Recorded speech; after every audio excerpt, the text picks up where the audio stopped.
Bueno, si uno habla de, o piensa en mujeres picantes de San Juan, es ineludible pensar en Ana María, ¿no? Años, ¿no? Defina picante. Bueno, combativa. Lo reconozco, o sea, ¿Sí? A veces me supera eso, sí. Es una cuestión, algunos dicen que tiene que ver con mi signo, que es Sagitario. Ah, mira. Y yo digo que tiene que ver con mi personalidad, que por algo vendrá también. Pero soy una convencida que las cosas hay que decirlas. Cuando uno las piensa, no soy rencorosa para nada, al contrario. Pero sos peleadora. Peleadora de tus tiempos gremiales. Por eso digo, creo que las cosas hay que pelearlas, si en la charla y en el debate no se da, y hay que buscar los espacios para que se puedan generar esas posibilidades, que es lo que nos pasó a nosotros, que la gente necesita. Sí. Si te mirás para adentro de tu vida, de tu historia, ¿dónde encontrás el punto en el que resultaste una mujer combativa como lo que fuiste, protagonista de muchos episodios de la historia de San Juan, la lucha docente de los 90, la lucha contra el gobierno de la época también, sí. Luego también? Yo creo que a veces la vida uno lo lleva a que las cosas que no te vienen de arriba hay que conseguirlas, hay que lograrlas. No te digo que fue de grande sacrificio, pero sí de mucho esfuerzo. Tu familia, tu infancia. La familia, todo eso hizo que mi padre falleció muy joven, tenía 35 años. En un accidente, entonces mi madre estaba embarazada de mi hermana. Y había que salir de Graciela. Y había que salir adelante. Y bueno, mi mamá era una mujer muy fuerte. ¿Y vos tenías? 9 años. 9. 9 años. Y mi hermano 10. Somos 3. Había que salir adelante y mi papá era un ejemplo de lucha también. ¿A qué se dedicaba? Era militar. Entonces hay muy buenos recuerdos, todavía hay gente conocida de su época. En mi casa él puso una heladería y roticería, donde en mi casa... ¿Dónde vivían? Donde vivo ahora. ¿En Rivadavia? En mi casa materna, ¿Sí? A una cuadra del hospital y a una cuadra del último semáforo. Sí. Ahí viví toda mi vida. ¿Por Libertador? Por Libertador. O sea que esa es mi casa materna y bueno, así... ¿Y ahí puso una heladería el viejo? Ahí puso una heladería y se llenaba, yo me acuerdo... ¿Tu padre? Mi papá. ¿Siendo militar? Sí, porque lo hacía mi mamá y nosotros también. Y los días jueves él hacía, cambiaban los helados, me acuerdo. Y venía toda la gente de la Vía Seminario, Doncel, con su jarrito, la ollita, y se las regalaba y hacíamos helado de nuevo. Una Rivadavia totalmente distinta, no como ahora que hay... No, terminaba acá en la calle Calíbar, terminaba ahí. Por eso cuando en Rivadavia, en mi época, dice, vamos a celebrar los 70 años de Rivadavia. ¿Qué 70? Les digo, si yo hace más de 50 que vivo y Rivadavia ya era Rivadavia.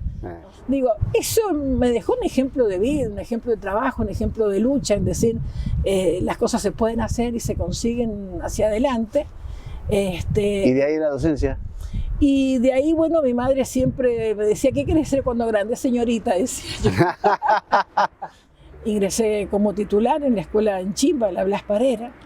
Ahí en Chimba, mi madre tenía máquinas de tejer que habían salido la Nitage y bueno, formé el grupo de alumnos y con ellos enseñaba yo a las madres a tejer. A tejer.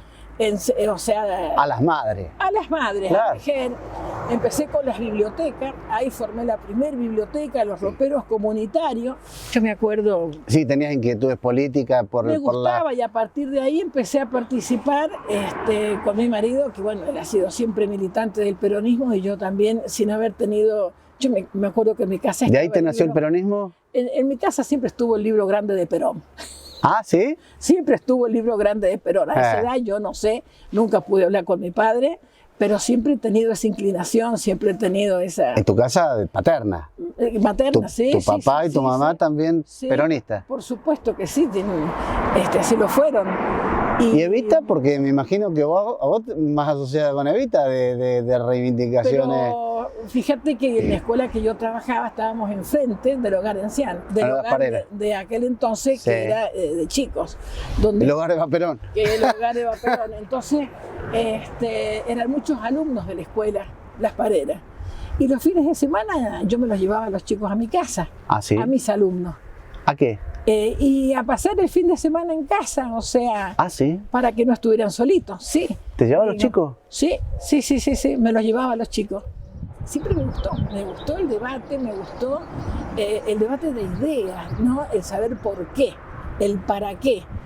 Y yo veía que de repente había mucho individualismo en la discusión, solamente era la preocupación por mí y no la preocupación por el conjunto. Esa era tu diferencia con el Quito Martínez. Y yo decía, acá todos dependemos, nadie se salva solo, o sea, si Sí. acá no hacemos un planteo que tenga que ver con un común denominador, pero con todos, formemos parte del todo, bueno, esto no es tan así, o sea, no es tan fácil poder discutir. Los 90, cuando el Quito Martínez era... Claro, bueno, nosotros ganamos en el 89 con Blanca Ocampo, Sí. siendo yo directora allá en Pocito, me convocaron para formar parte de la lista. Contra el Quito. Contra el Quito, sí. Yo ahí Que también acuñó una era en el Pero gremio docente, sí, hasta sí, llegó a sí. diputado, Sí, totalmente. pero tenías contrastes con el Quito.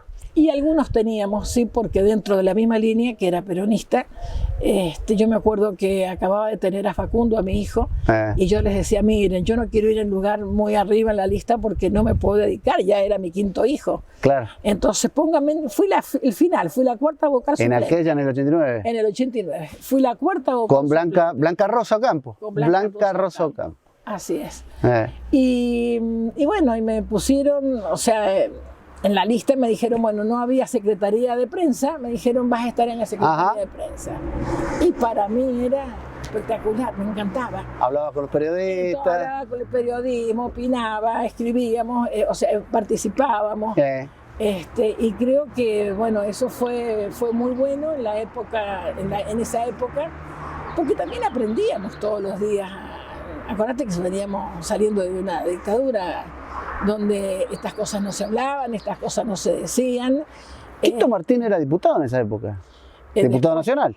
Sí, cuando Cuando le nosotros ganaron ingresamos, ustedes, sí. Quito era diputado y era secretario general de UDAP. Estaba, claro, él estaba en licencia. Claro. Y Alonso creo que era, no era Alonso era...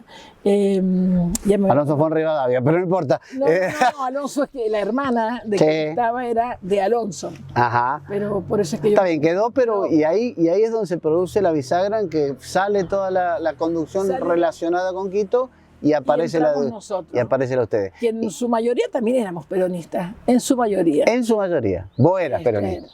Yo era peronista, sí, es más, en el 83, el anterior, yo ya había participado y había sido candidata a concejal en Rivadavia. ¿Ah, sí? Y ¿Y en qué momento terminaste de secretaria general de UDAP? Bueno, Si no tenías intenciones, no tenía... pero te estoy hablando del 83. Sí, pero me Al decís que en el 89 89 tampoco quería, porque había sido mamá otra vez. No, exactamente. Tampoco quería. ¿Y cuándo fuiste secretaria general? Y atendeme, en la segunda elección, porque esta fue la primera Sí. de Blanca, ahí entra después Oscar Ontiveros, Sí. otro compañero, y en la próxima elección los propios compañeros, porque habíamos tenido ya distintos, bastantes inconvenientes, bastantes problemas, así que saca la cuenta, 6 años después, ahí ya me dicen, bueno, no, tenés que presentarte. Los compañeros mismos del secretariado. Habíamos estado en varias luchas en la calle y al final era quien visitaba las escuelas, quien estaba en toda la provincia recorriéndola. Así que bueno, decidimos y nos presentamos. ¿Año? 92. 92. El asunto 92, 95, disculpadme, 95. Sí. Habíamos conseguido lo que queríamos. Acordate que estábamos en la calle, no teníamos un espacio donde nosotros pudiéramos debatir y pudiéramos decir lo que necesitábamos, nos dejaban en la calle. Hoy está la paritaria, que es lo que conseguimos, que es lo que logramos. Antes no había. No había paritaria, no, había mesa de diálogo, nada que ver. Se convocaban a los que se sabía que les iban a apoyar al gobierno, pero a los que poníamos, combate en las cosas que queríamos, no se nos escuchaba tan fácilmente. Y fue época de Carpa Blanca, que fue la cúspide del reclamo de los 90 a nivel nacional. Ya sabíamos lo que venía pasando con... Contra Menem. Totalmente, sí. Presidente peronista. Presidente peronista, pero bueno, un peronismo que se fue a la derecha. Estuviste en el Congreso en la época de la Carpa Blanca mucho tiempo, ¿no? estuve además en la Convención Nacional. Claro. En la Convención Nacional estuve también como secretaria primero de Finanzas, primero vocal, después de Finanzas, después secretaria general adjunta en la época de Hugo Yasky. ¿En Cetera? Claro, en Cetera, con Hugo Yasky. Y cuando gana ahí Néstor, y cuando él viene y resuelve el problema que teníamos nosotros, que era el salarial, y nos dan el ámbito paritario, yo dije, bueno, acá, es más, se deroga la ley de educación en aquel entonces y se empieza a trabajar con la nueva ley y se empieza a trabajar en la provincia. Yo digo, nosotros lo que tenemos que hacer ahora es trabajar para que este proyecto de país y proyecto de la provincia dure, para que se pueda seguir adelante. ¿Y duró? Entonces ahí es donde yo dije, bueno, basta que venga la renovación y yo me voy a ir a trabajar en lo político que a mí me gusta.